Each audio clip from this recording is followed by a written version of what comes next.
Hey guys, நேற்று night வந்து எக்ஸாமுக்கு ப்ரிப்பேர் பண்ணிகிட்டு இருந்தேன். ஒரு 1 o'clock போல் அந்த டைமில் நல்லா மழை பெஞ்சிட்டு இருந்தது. கிளைமேட் சூப்பராக இருந்தது. அதுக்கப்புறமா மார்னிங் எழுந்திரிச்சு ரெடியாகி காலேஜ் கிளம்பி வந்துட்டேன். எக்ஸாம்லாம் கம்ப்ளீட் பண்ணிவிட்டு நான் வந்து இந்த பியூ பார்த்ததே கிடையாது. அதனால் என் ஃப்ரெண்ட் வந்து கூட்டிகிட்டு போயிருந்தேன். அங்கே போய் பார்த்துட்டு அதுக்கப்புறமா சேட்டா ஒரு சாயாக போயிட்டு 2 பேரும் டீ குடிச்சிட்டு அதுக்கப்புறமா பரோட்டா சாப்பிட்டு ரொம்ப நாள் ஆச்சு. அதனால் கிரேவிங்ஸ் அதிகமாக இருந்தது. அதனால் நானும் என் ஃப்ரெண்டும் சாப்பிட்டுட்டு மழை வேறு பெஞ்சிட்டே இருந்தது. சரி பரவாயில்லன்னு சொல்லி கிளம்பி போயிட்டோம்.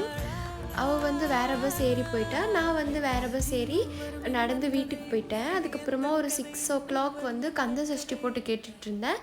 அதுக்கப்புறமா சாமிக்கெலாம் பூஜை பண்ணிவிட்டு இந்த வீடெல்லாம் கொஞ்சம் டெக்கரேஷன்ஸ் பண்ண வேண்டியிருந்தது. ஏதோ எனக்கு தெரிஞ்சதெல்லாம் பண்ணிகிட்ருந்தேன். இந்த பட்டர்ஃப்ளை ஸ்டிக்கர்ஸ்லாம் ஒட்டிகிட்டு இருந்தேன் அழகாக. அதுக்கப்புறம்